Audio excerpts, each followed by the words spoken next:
നമസ്കാരം, ന്യൂസ് ചെക്കിലേക്ക് സ്വാഗതം. ഇന്ന് വൈകുന്നേരം വരെയുള്ള പ്രധാനപ്പെട്ട 10 വാർത്തകൾ നമുക്കൊന്ന് നോക്കാം.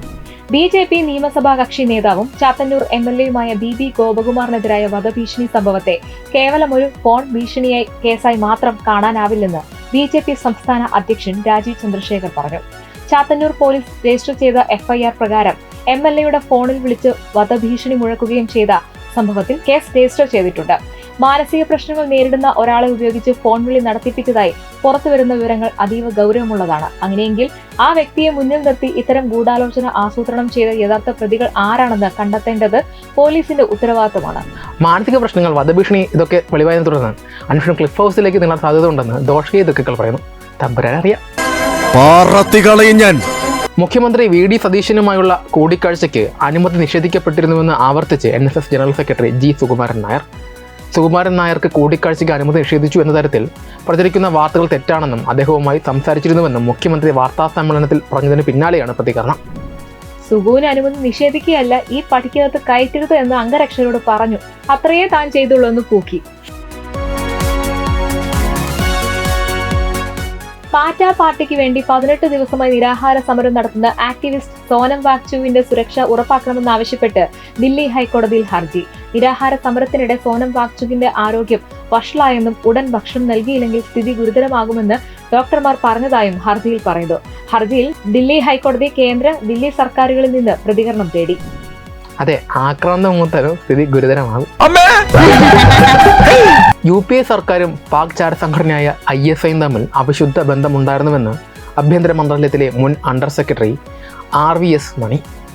മലപ്പുറത്ത് നിന്നുള്ള ഒരു മുസ്ലിം ലീഗ് കേന്ദ്രമന്ത്രി ഈ അവിശുദ്ധ ബന്ധത്തിന്റെ ഭാഗമായിരുന്നു. ഇത് സംബന്ധിച്ച കുറിപ്പുകൾ ആഭ്യന്തര മന്ത്രാലയത്തിന്റെ കൈവശമുണ്ടെന്നും ബന്ധപ്പെട്ട വ്യക്തി മരണപ്പെട്ടതിനാൽ കൂടുതൽ വിവരങ്ങൾ വെളിപ്പെടുത്തുന്നില്ലെന്നും RVS മണി പറഞ്ഞു. മുൻ വിദേശകാര്യ സഹമന്ത്രി അഹമ്മദിനെതിരെ പേരെടുത്ത് പറയാതെയാണ് ഈ ഗുരുതരമായ വെളിപ്പെടുത്തൽ. എവിടെ അവിശുദ്ധ ബന്ധമുണ്ടോ അവിടെ ഞമ്മന്റെ ഐസ്ക്രീം കുഞ്ഞാപ്പാന്റെ പാർട്ടിയും ഉണ്ട്.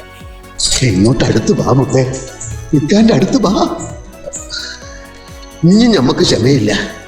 ചൂടുള്ള എണ്ണയിലിട്ട കടുക് മാതിരി പിടക്കാണ് ഞമ്മടെ കൽബ്. ഇങ്ങോട്ട് അടുത്ത് വാങ്ങു. സാംബാൽ ജില്ലയിൽ ഉത്തർപ്രദേശ് ഭരണകൂടം 94 ഏക്കറിൽ അധികം വരുന്ന സർക്കാർ ശ്മശാന ഭൂമി അനധികൃതമായി കയ്യേറ്റക്കാരിൽ നിന്ന് പിടിച്ചെടുത്തു. ഈ ഭൂമിയിൽ അനധികൃതമായി നിർമ്മിച്ച ഒരു ഈദ്ഗാഹ്, ഒരു പള്ളി, 30 അടി ഉയരമുള്ള 2 മിനാരങ്ങൾ, 2 വീടുകൾ എന്നിവ ഉണ്ടായിരുന്നു. ഇവ ബുൾഡോസറുകൾ ഉപയോഗിച്ച് അധികൃതർ പൊളിച്ചു മാറ്റി. സാംബാൽ ജില്ലയിലെ മധാൻ ഗ്രാമത്തിൽ ഏകദേശം 6 മണിക്കൂർ പൊളിക്കൽ നടപടി തുടർന്നു. 5 കോടിയിലധികം രൂപ വിലമതിക്കുന്ന സർക്കാർ ഭൂമി വർഷങ്ങളായി അനധികൃതമായി കൈവശപ്പെടുത്തിയിരുന്നതായി ഭരണകൂടം പറയുന്നു. ശ്മശാന ഭൂമി ആയതുകൊണ്ട് വലിയ എതിർപ്പുകളൊന്നും ഉണ്ടായി കാണില്ല. അല്ലെങ്കിൽ അവിടെ തന്നെ ഖത്തം. Bye bye, tata, good bye, ഗയാ. ഡോക്ടർ അനിൽ മേനോനടക്കം 3 സഞ്ചാരികളുമായി കസാഖിസ്ഥാനിൽ നിന്ന് സോയിസ് 2.1A റോക്കറ്റ് വിജയകരമായി വിക്ഷേപിച്ചു. അനിലും സംഘവും ബഹിരാകാശ നിലയത്തിൽ പ്രവേശിച്ചു. അകത്തേക്ക് കയറിയത് ഇന്ത്യൻ സമയം 2 മണിക്കാണ്. പാതി മലയാളിയും നാസയുടെ ബഹിരാകാശ സഞ്ചാരിയായ അനിൽ മേനോനും കൂടി ഭാഗമായ ദൗത്യമാണ് സോയൂസ്. കസാഖിസ്ഥാനിലെ ബൈക്കനൂർ കോസ്മോഡ്രോമിൽ നിന്ന് ചൊവ്വാഴ്ച രാത്രി 8:15 വിക്ഷേപിച്ച പേടകം രാത്രി 11:26 അന്താരാഷ്ട്ര ബഹിരാകാശ നിലയവുമായി ഡോക്ക് ചെയ്തു. പുലർച്ചെ 1:30 ബഹിരാകാശത്ത് പ്രവേശിക്കുമെന്ന് കരുതിയെങ്കിലും കാത്തിരിപ്പ് അല്പം സമയം കൂടി നീണ്ടു. അതെന്താന്ന് വെച്ചാൽ ട്രോളർമാർ എയറിലാക്കിയ ഡബിൾ എയർ റഹീമിനെയും പൂമരനെയും പോലെയുള്ളവരെ താഴെ ഇറക്കാനുള്ളത് കൊണ്ടാണ് അത്ര ബഹിരാകാശ പ്രവേശനത്തിന് താമസം നേരിട്ടത്.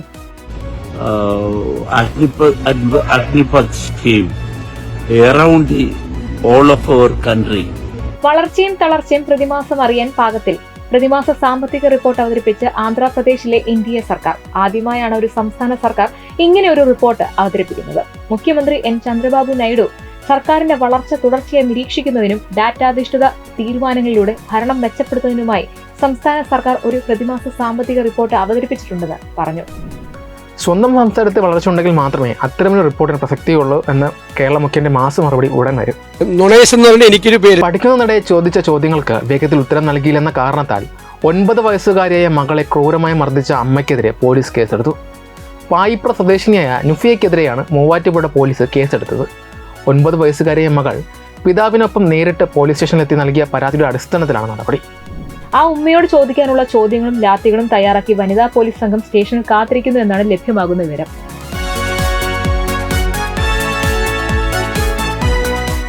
ബോളിവുഡ് നടൻ ആമിർ ഖാന്റെ മൂന്നാം വിവാഹവുമായി ബന്ധപ്പെട്ട് പുതിയൊരു വിവാദം ഉയർന്നു വന്നിട്ടുണ്ട്. 2026 ജൂലൈ 5 അദ്ദേഹം തന്റെ സുഹൃത്ത് ഗൗരി സ്പ്രാട്ടിനെ വിവാഹം കഴിച്ചു.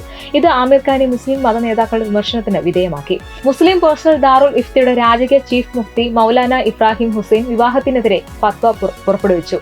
ഇസ്ലാമിക നിയമങ്ങളും ശരീഅത്ത് നിയമങ്ങളും അനുസരിച്ച് ഒരു മുസ്ലിം പുരുഷൻ ഒരു മുസ്ലിം അല്ലാത്ത സ്ത്രീയെ വിവാഹം കഴിക്കുന്നത് പൂർണ്ണമായും നിയമവിരുദ്ധവും നിഷിദ്ധവുമാണെന്ന് മുഫ്തി പറഞ്ഞു. ഈ പ്രസ്താവന ആമിർ ഖാന്റെ വിവാഹത്തെക്കുറിച്ച് സോഷ്യൽ മീഡിയ മുതൽ രാഷ്ട്രീയ വൃത്തങ്ങൾ വരെ പുതിയതും ചൂടേറിയതുമായ ചർച്ചകൾക്ക് തുടക്കമിട്ടിരിക്കുകയാണ്. നാലാമത്തെ വിവാഹത്തിൽ ഇതുവരെയുള്ള എല്ലാ പരാതികളും പരിഹരിക്കുമെന്നും പെർഫെക്ഷനിസ്റ്റ് ഖാൻ അറിയിച്ചു.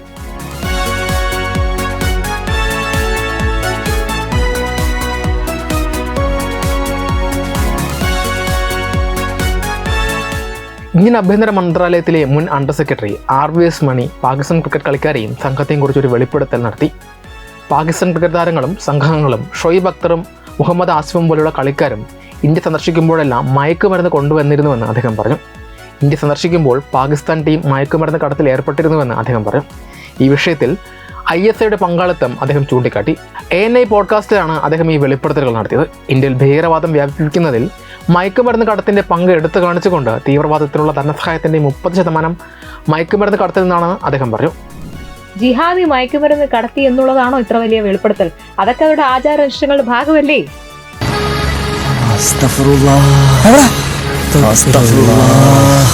ഇതോടെ ന്യൂസ് ചെക്ക് അവസാനിക്കുന്നു. നിങ്ങളുടെ അഭിപ്രായങ്ങൾ കമന്റിലൂടെ അറിയിക്കുക. വീഡിയോ ഇഷ്ടമായി ലൈക്ക് ചെയ്യുക, ഷെയർ ചെയ്യുക. കൂടുതൽ വാർത്തകൾക്കായി ഞങ്ങളുടെ ചാനൽ സബ്സ്ക്രൈബ് ചെയ്യുക. നന്ദി.